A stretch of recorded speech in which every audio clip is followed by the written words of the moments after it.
Today we will continue with the chapter reaching the age of adolescence. Adolescence period के अंदर अपने ने पढ़ा था कि एडोलसेंट पीरियड के अंदर क्या क्या चेंजेज आते हैं, जैसे हाइट इंक्रीज हो जाती है, बॉडी शेप चेंज हो जाती है, बॉयज़ और गर्ल्स की बॉडी के ऊपर हेयर डेवलप होना शुरू हो जाते हैं, वॉइस के अंदर चेंज आना शुरू हो जाता है, स्वेट एंड ऑयल ग्लैंड्स है वो ज़्यादा एक्टिव हो जाती हैं, हमारे बच्चों के बिहेवियर के अंदर और एटीट्यूड्स के अंदर चेंज आ जाता है क्योंकि वो ज़्यादा इमोशनली हो जाते हैं और सेक्सुअल फीलिंग्स उनके अंदर आनी शुरू हो जाती है। उसके बाद हमने पढ़ा था मेंस्ट्रुएशन साइकिल के बारे में। मेंस्ट्रुएशन साइकिल का मतलब क्या होता है कि हर मंथ ओवरी से मतलब 2 ओवरीज प्रेजेंट होती हैं फीमेल के अंदर, तो उसके अंदर हर ओवरी से क्या होता है कि हर मंथ एक ओवम है रिलीज़ होता है। जब ये ओवम रिलीज़ होता है इस पीरियड इसको अपने प्रोसेस को बोलते हैं ओव्यूलेशन। जब भी ओव्यूलेशन का प्रोसेस होता है तो जो यूटीरस की वॉल होती है वो बड़ी ज़्यादा थिक हो जाती है, ब्लड कैपिलरी से फिल हो जाती है और उसके अंदर उसकी जो है सरफेस है वो कुशन टाइप हो जाती है, ताकि अगर मान लो एग का फर्टिलाइजेशन होता है, ओवम का फर्टिलाइजेशन होता है, तो ओवम के फर्टिलाइजेशन के कारण से क्या बनेगा, बेबी बनेगा, जाइगोट बनेगा और जाइगोट किसके अंदर चेंज होगा, बेबी के अंदर चेंज होगा। और जो बेबी की ग्रोथ है वो कहाँ पर होती है, फीमेल के यूटीरस के अंदर होती है। तो इसलिए पहले ही यूटीरस क्या हो जाता है कि ओव्यूलेशन होते ही अपने आप को प्रिपेयर कर लेता है, उसकी वॉल थिक हो जाती है, उसकी अंदर उस बॉडी उसकी जो वॉल है वो कुशन लाइक हो जाती है, ब्लड कैपिलरी से फिल हो जाती है। लेकिन अगर फर्टिलाइजेशन हो जाता है तब तो वुमेन प्रेग्नेंट हो जाती है और 9 मंथ के लिए मेंस्ट्रुएशन साइकिल क्या हो जाता है, बंद हो जाता है। लेकिन अगर वुमेन प्रेग्नेंट नहीं होती यानी फर्टिलाइजेशन नहीं होता, तो जब फर्टिलाइजेशन नहीं होता तब क्या होता है कि जो रिलीज्ड ओवम होता है वो ओविडक्ट से खिसकता यूटीरस के पास यूटीरस में आ जाता है। यूटीरस की वॉल है प्लस उसके अंदर जो भी ब्लड वेसल्स होती हैं वो सारी की सारी शेड ऑफ हो जाती हैं, टूट जाती हैं और ब्लीडिंग के रूप में वुमेन की बॉडी से बाहर निकलना शुरू कर देती हैं। इसको अपने मेंस्ट्रुएशन पीरियड के नाम से जानते हैं। ये 4 to 6 डेज गर्ल्स के अंदर रहता है। जिस टाइम ये स्टार्ट होता है उस पीरियड को अपने बोलते हैं मेनार्क, और जब ये ख़त्म होता है तब अपने इसको क्या बोलते हैं, मेनोपॉज के नाम से जानते हैं।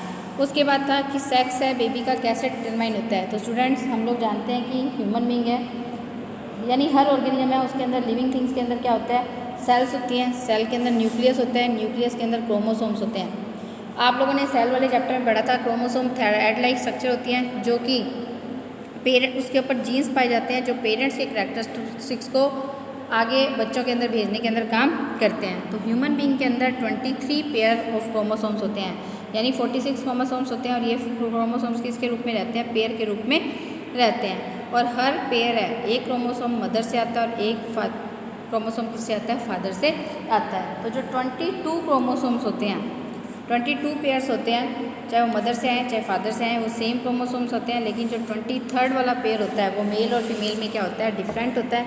इनको अपने सेक्स क्रोमोसोम्स बोलते हैं। मेल के अंदर जो सेक्स क्रोमोसोम्स होते हैं वो होते हैं एक्स एंड वाई, और फीमेल के अंदर दोनों सेम होते हैं, वो होते हैं एक्स एंड एक्स।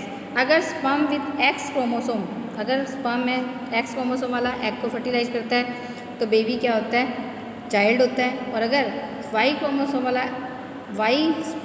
वाला स्पर्म है एक्स एग को फर्टिलाइज करता है तो उसके कारण से क्या होता है कि जो बेबी है वो कैसा होता है, मेल चाइल्ड होता है, क्योंकि मेल के अंदर एक्स और वाई होते हैं, फीमेल के अंदर क्या होते हैं, एक्स एंड एक्स होते हैं। अब अपने पढ़ते हैं role of hormones in metamorphosis. Last chapter के अंदर अपने ने पढ़ा था। जब अपने देखते हैं मेटामॉर्फोसिस, लास्ट ईयर अपने ने देखा था उसका सिल्कवॉर्म का जो कीड़ा होता है, एग होता है, एग से उसके अंदर लार्वा निकलता है, लार्वा से प्यूपा बनता है और प्यूपा से क्या बनता है, मोथ, सिल्क मोथ यानी सिल्कवॉर्म कीड़ा बनता है सिल्क का। और उसके बाद अपने ने इस चैप्टर के अंदर मतलब लास्ट चैप्टर के अंदर देखा था फ्रॉग के अंदर पहले एग होते हैं, एग से अर्ली टेडपोल से लेट टेडपोल और लेट टेडपोल से क्या बनता है, एडल्ट फ्रॉग बनता है। अगर अपने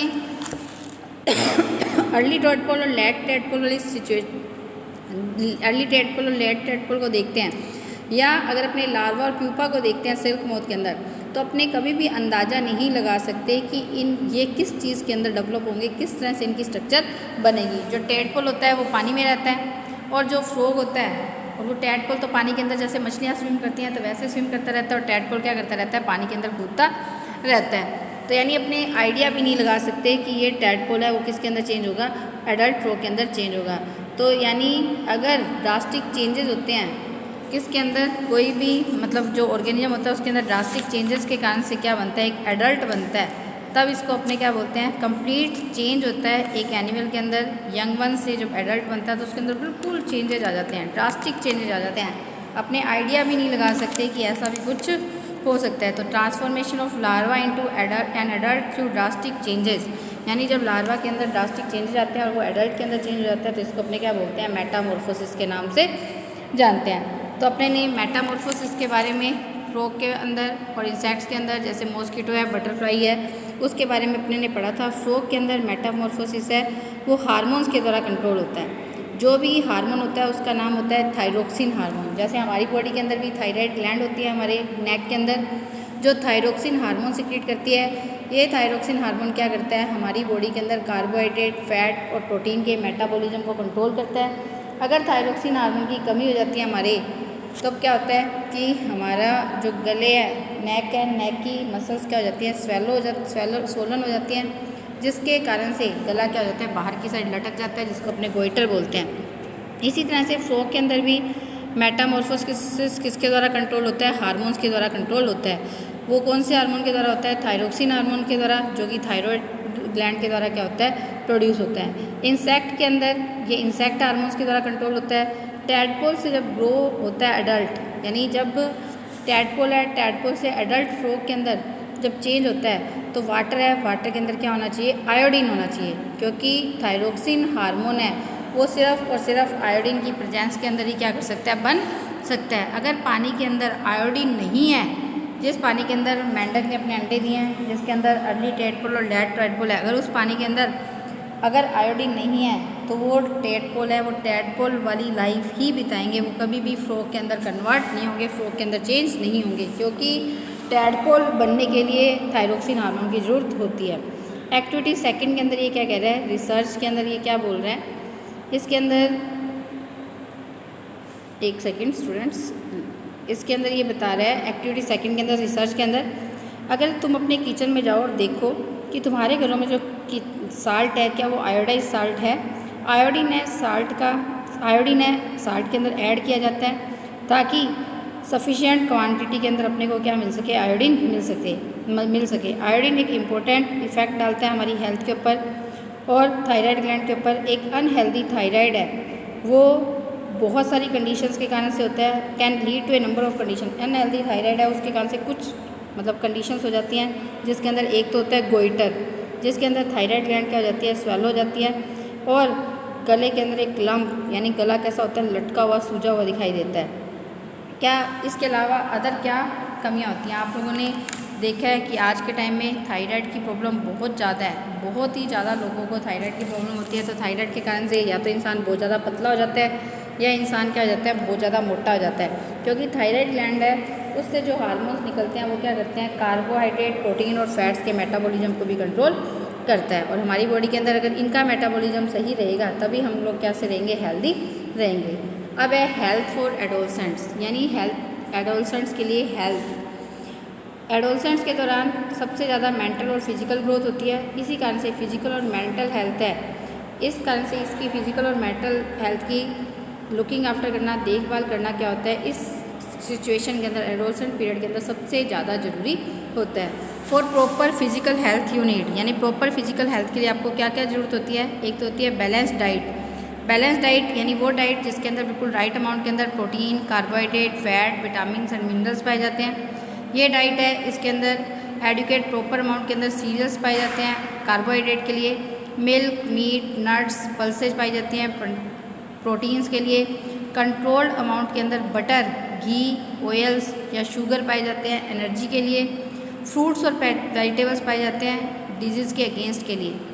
देखो स्टूडेंट्स, फूड 3 तरह का होता है, energy giving food, body building food और protective food. Energy giving food जो नाम से पता लगता है अपने को एनर्जी देता है, तो इस टाइम में सबसे ज़्यादा एनर्जी चाहिए होती है, तो एनर्जी अपने को कार्बोहाइड्रेट और फैट वाले फूड से, कार्बोहाइड्रेट एंड फैट वाले फूड से मिलती है। तो कार्बोहाइड्रेट अपने को किससे मिलता है, सभी तरह के अनाज से मिलता है, और अपने को फैट है, जितने भी अपने मतलब कोई भी घी, ऑयल वगैरह खाते हैं, इनसे अपने को क्या मिलता है, फैट्स मिलते हैं। फैट्स हालांकि अपने को कार्बोहाइड्रेट की बजाय डबल एनर्जी देता है, लेकिन अपने को कभी भी फैट वाला खाना ज़्यादा नहीं खाना चाहिए, क्योंकि फैट वाले खाना खाने से जो ज़्यादा बाहर का मार्केट का खाना खाते हैं, घी ऑयल में तला हुआ, वो इंसान कैसे हो जाते हैं, मोटा हो जाते हैं, उनको ओबेसिटी की प्रॉब्लम हो जाती है। दूसरा होता है body building food. Body building food के लिए अपने को किसकी ज़रूरत होती है, यानी नाम से पता लगता है जो बॉडी बनाता है। तो बॉडी बनाने के लिए किसकी ज़रूरत होती है, प्रोटीन की ज़रूरत। बॉडी बिल्डिंग फूड यानी नाम से पता लगता है जो बॉडी बनाने में हेल्प करता है। इस टाइम सबसे ज़्यादा बॉडी की ग्रोथ होती है, नई सेल्स बनती हैं। तो बॉडी बिल्डिंग फूड है वो अपने को प्रोटीन से मिलता है। प्रोटीन अपने को मिल्क, मीट, नट्स, पल्सेज इनसे मिलता है। और तीसरा होता है प्रोटेक्टिव फूड। प्रोटेक्टिव फूड का मतलब जो अपने को प्रोटेक्ट करता है डिजीज़ से, वो अपने को किससे मिलता है, विटामिन एंड मिनरल्स से। और विटामिन एंड मिनरल्स किस में पाए जाते हैं, फ्रूट्स एंड वेजिटेबल्स के अंदर पाए जाते हैं। फास्ट फूड बड़ा ही टेस्टी होता है, लेकिन उससे अपने को एडिक्वेट प्रॉपर न्यूट्रिशन नहीं मिलता। जैसे कि चिप्स है, एरिएटेड ड्रिंक्स यानी कोल्ड ड्रिंक्स वगैरह पीते हैं, इनको अपने को मील्स के सब्स्टिट्यूट के रूप में, ठीक है, पियो। आपको अगर पीना अच्छा लगता है, चिप्स खाना अच्छा लगता है, लेकिन ऐसा नहीं है कि आप खाने के सब्स्टिट्यूट के रूप में यानी खाने के बदले में उसको यूज़ करो। उसके बाद है पर्सनल हाइजीन। पर्सनल हाइजीन यानी खुद की सफाई। इस टाइम स्वेट और सेप्सियस ग्लैंड, पसीने वाली और ऑयल ग्लैंड्स है, बहुत ज़्यादा उनकी एक्टिविटी इंक्रीज हो जाती है। इसलिए प्रॉपर पर्सनल हाइजीन है वो भी बहुत ज़्यादा ज़रूरी है। अपने जो भी इस टाइम के अंदर मतलब बच्चे होते हैं उनको हर रोज़ नहाना चाहिए, और जितने भी बॉडी के पार्ट्स हैं उनको क्या करना चाहिए, अच्छी तरह से साफ़ करना चाहिए। नहीं तो बॉडी के अंदर ओडोर यानी स्मेल आना शुरू हो जाएगा, बैक्टीरियल इन्फेक्शन हो जाएगा।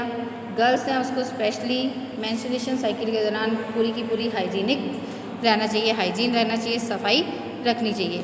फिर है फिजिकल एक्सरसाइज। फिजिकल एक्सरसाइज के अंदर ये कह रहा है कि वॉकिंग, जॉगिंग, वॉक करना, जॉग करना, एरोबिक्स करना, आउटडोर गेम्स खेलना, ये एडोलसेंट बॉडी के लिए बहुत ज़्यादा ज़रूरी है। अगर अपने डिसकंटिन्यूसिंग करते हैं एक्सरसाइज के अंदर, तो अपना स्टडी के अंदर भी कंसंट्रेशन नहीं बन पाती, जो कि एक अच्छी बात नहीं है। और इसके कारण से बहुत सारी यानी कि अपने एक्सरसाइज नहीं करते हैं तो इसके कारण से क्या होता है कि अपनी स्टडी भी प्रॉपर नहीं होती है, और अपनी हेल्थ के लिए भी क्या रहता है, प्रॉब्लम्स रहती है। अब है से नो टू ड्रग्स। ड्रग्स का मतलब होता है दवाइयाँ, कोई भी हो नशे वाली, मतलब हर दवाई के अंदर क्या होता है, नशा होता है, हमें उसकी क्या हो जाती है, आदत हो जाती है। एडोलसेंट हैं वो एक ऐसी स्टेज होती है जब बच्चे इनसिक्योर महसूस करते हैं, कन्फ्यूज़न हो जाता है। इस कारण से ज़रूरी है कि एडोलसेंट है, मतलब इसलिए एडोलसेंट माइंड है वो बड़ी जल्दी रॉन्ग कंपनी के अंदर चला जाता है, या उनको कोई भी गलत सलाह देता है तो वो उसको बड़ी जल्दी मान लेता है। और कई बार हैं बच्चे क्या हो जाते हैं कि ड्रग के एडिक्ट हो जाते हैं, या अल्कोहल को पीना शुरू कर देते हैं, वाइन पीना शुरू कर देते हैं। ड्रग्स बहुत ही एडिक्टिव होती है, यानी ड्रग्स एडिक्ट हो जाते हैं। अगर एक बार इसको लिया जाता है तो इसको दोबारा लेने का क्या करता है, मन करता है, जिसके कारण से अपनी बॉडी को नुकसान पहुंचता है, अपनी रूमिंग हेल्थ एंड हैप्पीनेस। इसके कारण से हमारी हेल्थ, हमारा स्वास्थ्य और खुशियाँ वो भी रूमिंग यानी हमेशा के लिए क्या हो जाती है, ख़त्म हो जाती है। जब भी कंफ्यूज हो, confide in parents and teacher or seek their guidance, तो अपने हमेशा पेरेंट्स और टीचर्स की सलाह लेनी चाहिए, क्योंकि वो तुम्हारे वेल विशर्स होते हैं और वो भी इसी सेम स्टेज से निकले हैं। बुक्स हैं, गुड इंटरनेट साइट्स हैं, वहाँ पर काउंसलर्स होते हैं जो भी वो मतलब बहुत अच्छा है, जो आपको बहुत अच्छी बातें बताते हैं। अपने सिर्फ seeking advice from only friends is not advisable as they themselves are experiencing the process for the first time. तो अपने फ्रेंड्स की बात मानना बिल्कुल सही नहीं है, क्योंकि वो भी आप लोगों की तरह इसी एज का क्या कर रहे हैं, सामना कर रहे हैं। तो इसलिए आप अपने पेरेंट्स से लो, अपने टीचर से पूछो, अच्छे काउंसलर आते हैं। अगर आपको किसी बात का कन्फ्यूज़न है तो आप आजकल इंटरनेट साइट पे सब कुछ है, तो वहाँ पर अपने क्या कर सकते हैं, काउंसलर से सलाह ले सकते हैं। नहीं तो सबसे बेस्ट फ्रेंड लड़कियों की मम्मा होती है, लड़कों का क्या होता है, लड़कों के भी मम्मी पापा दोनों होते हैं, और लड़कियों की तो मम्मी बेस्ट फ्रेंड होती है। तो आपको अपने मम्मी पापा पे विश्वास करना चाहिए। अब है इट्स ए फैक्ट के अंदर क्या बोल रहा है, लीगल में ऑफ मैरिज। लीगल एज है मैरिज के अंदर इंडिया के अंदर 18 ईयर्स है गर्ल्स के लिए और 21 ईयर्स है बॉयज़ के लिए। लेकिन बेटा अभी 1-1.5 महीने पहले पास हुआ है कानून, जिसके कारण से जिसके अंदर लड़कियों की लीगल एज भी क्या कर दी है, 21 कर दिया है। गर्ल्स हैं फिजिकली मतलब रेडी नहीं होती है बच्चों को 18 साल की उम्र से पहले बियर करने के लिए। इसके कारण से वो क्योंकि वो मेंटली मैच्योर भी नहीं होती है कि वो मदरहुड की रिस्पॉन्सिबिलिटी यानी माँ बनने की रिस्पॉन्सिबिलिटी ले सके। अब तुम लोग तो अभी बच्चे ही हो, पुराने टाइम में तुम्हारे दादा दादी तुम्हारे को बताते होंगे कि हमारी तो तुम्हारी उम्र में शादी हो गई थी, लेकिन अभी तुम्हारी एज नहीं है, क्योंकि अपने मेंटली क्या होते हैं इस टाइम में मैच्योर नहीं होते हैं। तो इसलिए ये फैक्टर्स हैं, ये हेल्थ पे मदर के ऊपर और बच्चों के ऊपर दोनों के ऊपर इफेक्ट डालते हैं। मदरहुड है अर्ली एज के अंदर हो जाता है, तो उसके कारण से औरतों को घर पे ही बंद के रखना पड़ता है और उनका कैरियर हमेशा के लिए क्या हो जाता है, ख़त्म हो जाता है। तो इस चैप्टर के अंदर ये सब बातें थी। अब अपने ने इस चैप्टर के अंदर क्या क्या नए वर्ड्स सीखे, हार्मोन्स, केमिकल सब्सटेंसेस जो एंडोक्राइन ग्लैंड के द्वारा सिक्रेट होते हैं, और जो ह्यूमन बॉडी के अंदर कई सारे फंक्शंस को कंट्रोल करते हैं। फिर है एस्ट्रोजन और प्रोजेस्टेरोन, फीमेल सेक्स हार्मोन है। टेस्टोस्टेरोन मेल सेक्स हार्मोन है। प्यूबर्टी वो स्टेज लाइफ की जब बॉडी है रिप्रोडक्शन के काबिल हो जाती है। एडोलसेंस वो पीरियड जब बच्चा है, चाइल्ड है, एडल्ट के अंदर चेंज होता है। Menarche first period that a girl है, जब फर्स्ट टाइम मेंस्ट्रुएशन पीरियड आता है। और मेनोपॉज जब मेंस्ट्रुएशन साइकिल की क्या हो जाती है, स्टॉप हो जाता है।